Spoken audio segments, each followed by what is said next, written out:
मी मुंबईसारख्या एका मोठ्या शहरात रेल्वे स्टेशनच्या बाहेर रस्त्यावर बूट पॉलिश करायचो। एके दिवशी एक श्रीमंत स्त्री माझ्या जवळ आली आणि मला म्हणाली की तू माझ्यासोबत काम करशील तर मी तुला दर महिन्याला 30,000 रुपये देईन। मी लगेच होकार दिला आणि मालकिनीच्या घरी गेलो। घर इतकं मोठं होतं की ते पाहून मला आश्चर्य वाटलं, पण नवल म्हणजे ती शिक्षिका होती आणि ती एवढ्या मोठ्या घरात एकटीच राहत होती। पण मालकिनीने मला क्षुल्लक काम करायला सांगितलं। मी त्या कामाला नकार दिला आणि परत जाऊ लागलो। मग मालकीन म्हणाली, या खोलीत तुमच्यासाठी एक भेट आहे, ती सोबत घेऊन जावा। खोलीत गेल्यावर मला धक्काच बसला, कारण माझे नाव रोहित आहे। मी खूप गरीब होतो, माझ्याकडे कसलेही कौशल्य नव्हते आणि मी फार कमी शिकलेलो होतो। मला एक बहीण होती, तिचे नाव पल्लवी होते। ती खूप सुंदर होती। आम्हा भावा बहिणीशिवाय या जगात आमचे दुसरे कोणीच नव्हते। माझी आई आणि बाबा एकमेकांशी अविश्वासू होते, त्यांच्यात सतत भांडणे होत असायची। मग एके दिवशी वडिलांनी आईचा जीव घेतला आणि स्वतः आत्महत्याही केली। ते दोघेही मरण पावले आणि आम्हाला या जगात बेदम होण्यासाठी सोडून गेले। आमचे फार कमी नातेवाईक होते, पण त्यांनी आमच्या वाईट काळात आमची साथ सोडली, म्हणूनच आम्ही त्यांच्याकडे कधीच मदत मागितली नाही। माझी बहीण खूप गोड होती। ती घरी ट्युशन क्लासेस घ्यायची आणि मी रेल्वे स्टेशनच्या बाहेर बूट पॉलिश करायचो, त्यावरच आमचे घर चालायचे। जेव्हा माझी बहीण मला म्हणाली की मी मुलांच्या घरी जाऊन शिकवते, तेव्हा मी विचारात पडलो की ती तरुण मुलगी आहे, या वयात घराबाहेर पडली तर तिचे पुढे भवितव्य चांगले घडेल, मनातील भीती नाहीशी होईल आणि ती स्वतःच्या पायावर उभे राहण्यास सक्षम राहील असे मला वाटू लागले। माझ्या बहिणीने BA केले होते आणि ती एका 7वीच्या वर्गातील मुलाला त्याच्या घरी जाऊन शिकवू लागली। शिकवण्यासाठी तिला दर महिन्याला 5,000 रुपये मिळत होते। इतके पैसे तर मी सुद्धा कमवू शकत नव्हतो। माझी बहीण ज्या मुलाला शिकवत होती ते माझ्या बहिणीच्या एका मैत्रिणीचे नातेवाईक होते आणि तिची मैत्रीण लहानपणापासूनच आमच्या घरी येत होती, त्यामुळे मी माझ्या बहिणीला परवानगी दिली होती। पल्लवी मला म्हणाली, ते खूप श्रीमंत लोक आहेत, मला त्यांच्या घरी व्यवस्थित नीटनेटके तयार होऊन जावे लागेल। मला 2 नवीन ड्रेस शिवायचे आहेत। मी एका मित्राकडून काही उधार पैसे घेऊन माझ्या बहिणीसाठी 2-3 चांगले ड्रेस शिवले आणि त्यानंतर ती कामावर जाऊ लागली आणि मी रस्त्यावर बूट पॉलिश करायचो। मी शाळेत असताना एका मुलीच्या प्रेमात पडलो, पण परिस्थिती अभावी 7वीत असताना मला शाळा सोडावी लागली। पण त्यानंतर मला असे कळले की एका अपघातात त्या मुलीचे आई वडील वारले आणि ती मुलगी अनाथ झाली। पण एक दिवस शाळेत आयोजित केलेल्या एका कार्यक्रमात आलेल्या एका श्रीमंत महिलेने तिला दत्तक घेतले। त्यानंतर तिची कुणालाच काही माहिती नव्हती। जसजसे दिवस जाऊ लागले तसतसा मीही माझ्या जीवनात व्यस्त होत गेलो। काही दिवस निघून गेले आणि माझ्या मोठ्या बहिणीचा पगार 2,000नी वाढला होता। आता माझी बहीण दर महिन्याला 7,000 रुपये कमवत होती आणि मी तेवढेच कमवत होतो जे पूर्वी कमवायचो। आता घरात सर्व काही व्यवस्थित चालले होते। पूर्वी घरात कधी भाजी नसायची, तेव्हा आम्ही कोरडी भाकर खायचो।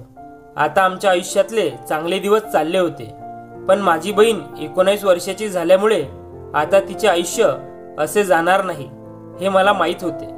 मला तिचे लग्न करून तिच्या लग्नासाठी लागणारा पैसा कमवायचा होता, त्यामुळे मी सतत चिंतेत असायचो। एके दिवशी मी रेल्वे स्टेशनच्या बाहेर रस्त्यावर बूट पॉलिश करत बसलो होतो, तेवढ्यात एक बाई माझ्याकडे आली। मी महिलांचे शूज पॉलिश करत नव्हतो, त्यामुळे ती माझ्या दिशेने काय येत आहे याचे मला आश्चर्य वाटले। ती थेट माझ्या जवळ येऊन थांबली, थोडा वेळ माझ्याकडे बघत राहिली। मी एका मोठ्या चप्पलच्या दुकानासमोर बसायचो। चप्पलाचं दुकान खूप मोठं होतं। त्या दुकानासमोर एक लाकडी बाक होता। ती महिला तिथे जाऊन बसली। ती खूप श्रीमंत स्त्रियांसारखी दिसत होती। तिचे वय अंदाजे 40 असावे। तिने एक गडद काळ्या रंगाचा चष्मा घातलेला होता आणि त्या चष्म्यातून ती माझ्याकडे पाहत होती हे मला माहीत नव्हते। माझ्या बहिणीप्रमाणे मी सुद्धा एकंदरीत दिसायला खूप चांगला होतो। जेव्हा मी जन्माला आलो तेव्हा सगळे म्हणाले की खूप सुंदर मुलगा झाला आहे, पण अशी कठीण परिस्थिती आली की जेणेकरून माझे एकंदरीत रूपच बदलून गेले आणि प्रत्येकाला माझ्याकडे बघून असे वाटू लागले मी सर्व वेळ खूप तणाव आणि काळजीत असतो. ती महिला कोणाची तरी वाट पाहत होती. ती पुन्हा घड्याळाकडे पाहत होती. काही वेळाने ती मला म्हणाली, इथे बसून तुम्ही किती पैसे कमवता? कदाचित ती टाइमपास करण्यासाठी माझ्याशी बोलत असावी असे मला वाटले. यावर मी म्हणालो, खूप कमी पैसे कमवतो. मग तिने किती पैसे कमवता विचारले. मी म्हणालो, महिन्याकाठी मी 5 ते 7 हजार. एवढ्या पैशातून तुमच्या घराचा उदरनिर्वाहही चालत नसेल असे ती म्हणू लागली. मग मी म्हणालो, चालत नाही, परंतु मला तेवढ्या पैशात चालवावे लागते आणि दुसरे कोणतेही काम मिळत नाही. मी मजूर म्हणून काम करण्याचा अनेकदा विचार केला होता, पण मला रोजंदारी मिळत नाही. यावर ती महिला म्हणाली, ठीक आहे, तू एवढा खंबीर आहेस तर मी तुला काम देईन. तू माझ्या घरी काम करशील का? यावर मी म्हणालो की मी कधी कोणाच्या घरी काम केले नाही. मग ती म्हणाली, काही काळजी करण्याची गरज नाही. हे काही विशेष काम नाही, पण पगार खूप चांगला असेल. मी म्हणालो, पगार किती असेल? तर त्या मॅडम म्हणाल्या, 30,000.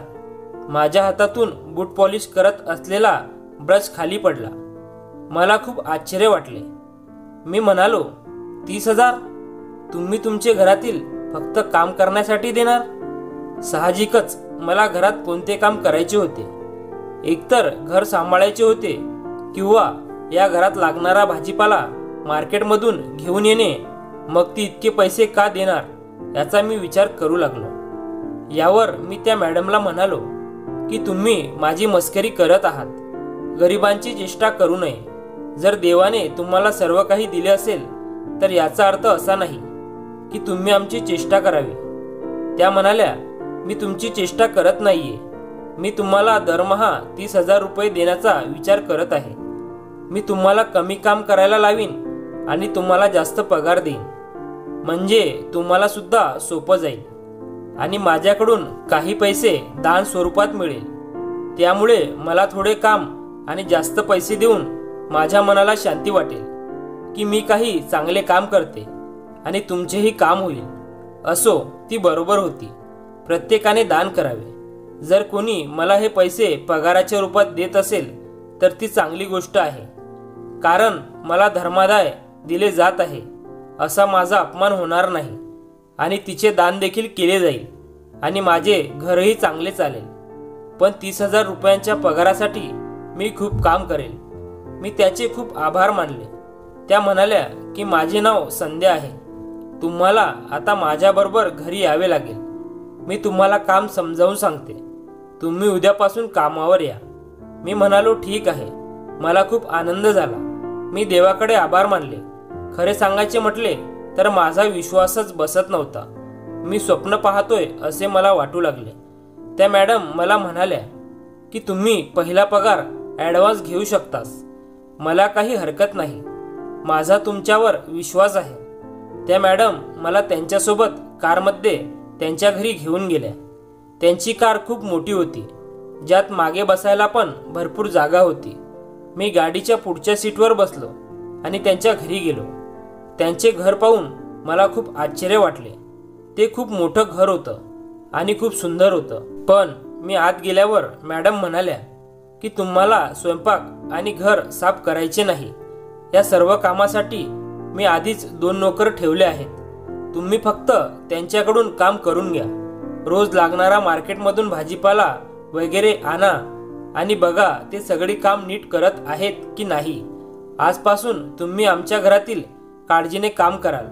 मी विचार करत होतो की हे खूप सोपे काम आहे. याचा अर्थ असा आहे की मला कोणतेही काम स्वतः करावे लागणार नाही. उलट मला ते इतरांकडून करून घ्यावे लागेल.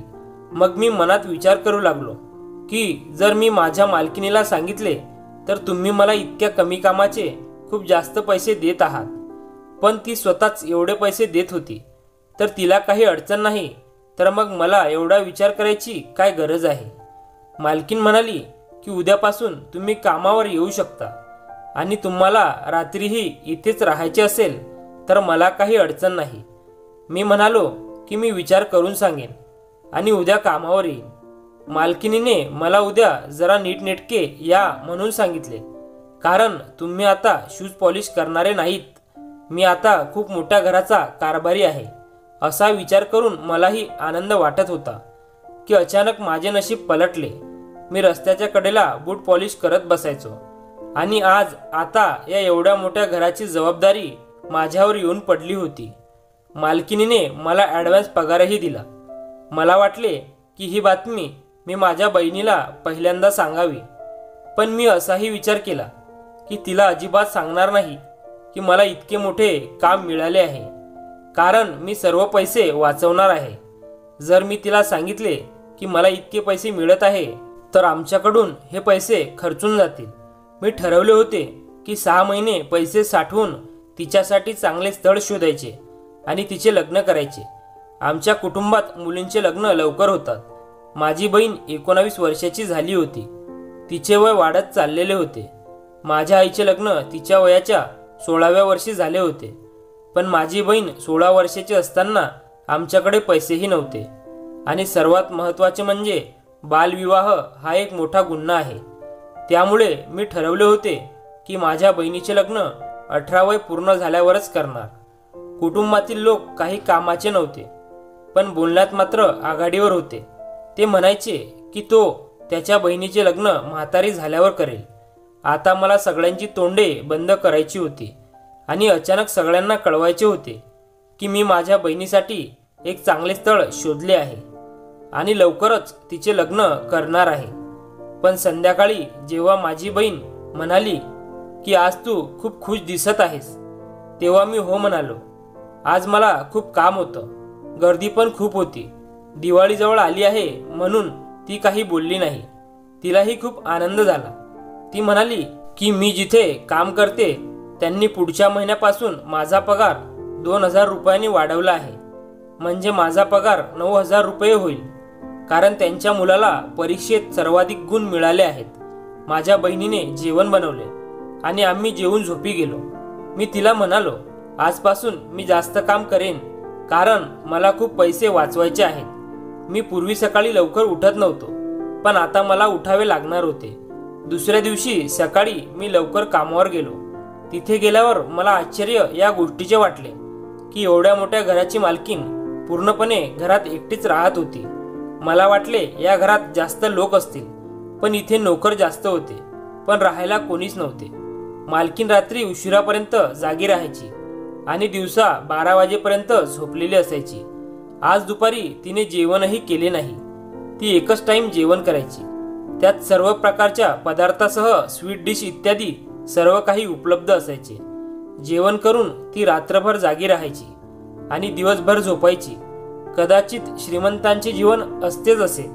इथेही फारसे काम नव्हते, तरीही प्रत्येकाच्या जबाबदाऱ्या होत्या आणि मला खूप बरे वाटत होते. एके दिवशी मी मार्केटला भाजी घ्यायला गेलो, तेव्हा मला दिलेल्या रकमेतून बरेच पैसे शिल्लक राहिले. मी ते पैसे मॅडमला परत नेऊन दिले. तेव्हा त्या म्हणाल्या की तू खूप प्रामाणिक आहेस, कारण पूर्वी जे नोकर होते ते मार्केटला भाजीपाला आणायला गेल्यावर ती इतक्या पैशात फार कमी पालेभाज्या आणायचे. तुम्ही खूप हुशारीने खरेदी केली आहे आणि बऱ्याच गोष्टी खरेदी केल्या आहेत आणि पैशाची बचत देखील केली आहे. म्हणून हे पैसे तुमचे बक्षीस म्हणून ते तुम्हीच ठेवा. मी आठवडाभर मालकिनीसाठी काम केले. मी त्यांची खूप काळजी घेतली. मी नीट काम करतोय की नाही हे पाहण्यासाठी जणू ती माझ्यावर सतत लक्ष ठेवून होती. माझ्याकडूनही काही चूक झाली नव्हती, कारण काही मालकांनाही नोकर तपासण्याची सवय असते. त्याचप्रमाणे माझी मालकीनही तशीच होती. परंतु काही दिवसांनी असे काही घडले ज्यामुळे मला आश्चर्य वाटले. एके दिवशी मॅडम म्हणाल्या की तू आज रात्री घरी जाऊ नकोस. मी म्हणालो, नाही मॅडम, मला घरी जावेच लागेल. माझी बहीण घरी एकटीच असते. यावर मॅडम म्हणाल्या, ठीक आहे, जरा उशिरा जा, माझे खूप महत्त्वाचे काम आहे. मालकीने मला एका खोलीत बसवले आणि म्हणाल्या की मला तुझ्याकडे काही काम आहे.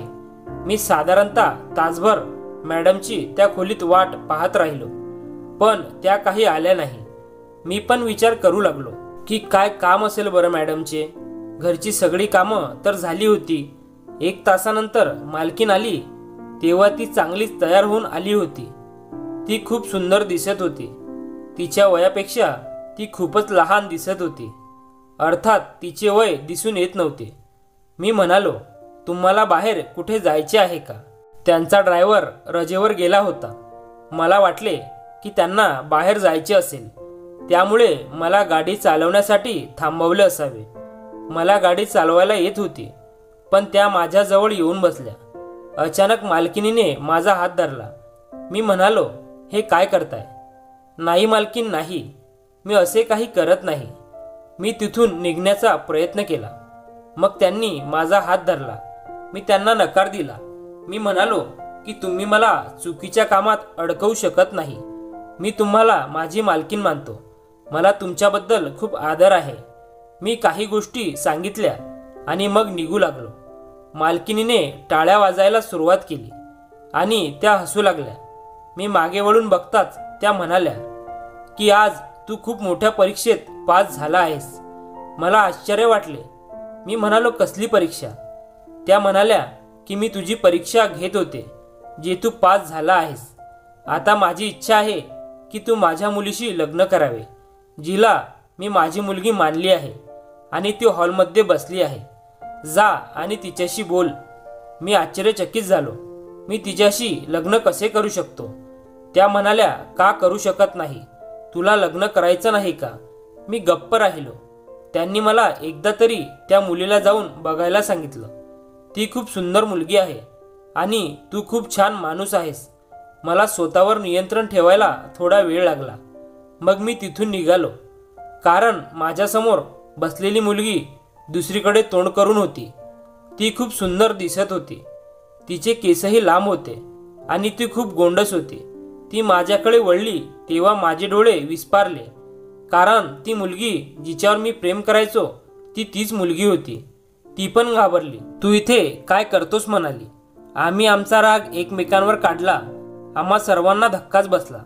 नंतर मला कळाले की मॅडमनी त्या मुलीला शाळेत आयोजित केलेल्या एका कार्यक्रमाच्या वेळी दत्तक घेतले होते आणि नंतर शिक्षणासाठी दुसऱ्या शहरात पाठवले होते. मग मालकिनीनेही सांगितले की मला माझ्या पतीने फसवले आणि माझ्याशी विश्वासघात केला. जोडीदार गरीब असला तरी चालेल, पण तो चांगला असावा, जो आपल्या पत्नीचा आदर करेल. कारण गरिबी हटवता येते, पण वाईट माणसासोबत आयुष्य घालवणे खूप अवघड होऊन जाते. त्यामुळेच मी माझ्या मुलीसाठी एक चांगला मुलगा शोधत होते आणि असा मुलगा जो विश्वासघाती होणार नाही. पण मालकिनीला माहीत नव्हते की मी ज्या मुलीवर मनापासून प्रेम करत होतो ती त्यांचीच मुलगी आहे. आम्ही सर्वजण हैराण आणि काळजीत पडलो. अगदी लाजल्यासारखे वाटून आम्ही एकमेकांपासून दूर पाहू लागलो. पण मी माझ्या मालकिनीला सांगितले की जोपर्यंत माझ्या बहिणीचे लग्न होत नाही तोपर्यंत मी लग्न करणार नाही. तेव्हा मालकीन म्हणाली की ही माझी चूक आहे. मला संपूर्ण गोष्ट विचारायला हवी होती. माझ्या साखरपुड्याचा कार्यक्रम काही पाहुण्यांच्या उपस्थितीत मालकिनीच्या घरातच पार पडला. काही दिवसातच मॅडमच्या एका ओळखीच्या नात्यातील माझ्या बहिणीसाठी स्थळ आले. त्या मुलाने माझ्या बहिणीला माझ्या साखरपुड्यात पाहिले होते. मी माझ्या बहिणीच्या लग्नासाठी पैसे साठवत होतो, पण मालकिनीने सर्व काही लग्नाची जबाबदारी स्वतःवर घेतली. आम्ही माझ्या बहिणीसाठी एक चांगला मुलगा शोधून काढला आणि तिचे लग्न केले. मी आज देवाचे आभार मानतो की आज ती तिच्या घरी आनंदी आहे. आमच्या आईवडिलांनी एकमेकांशी विश्वासघात करून आपले आयुष्य उद्ध्वस्त केले होते. त्यामुळेच मी माझ्या बहिणीच्या भविष्याबद्दल चिंतित असायचो. माझी बहीण तिच्या घरात आनंदी आहे आणि आज मी एका मोठ्या ब्रँडेड चप्पलच्या कंपनीचा मालक आहे. त्यासोबतच माझ्या लहानपणीच्या मैत्रिणीसोबत मी माझे आयुष्य आनंदी जगत आहे.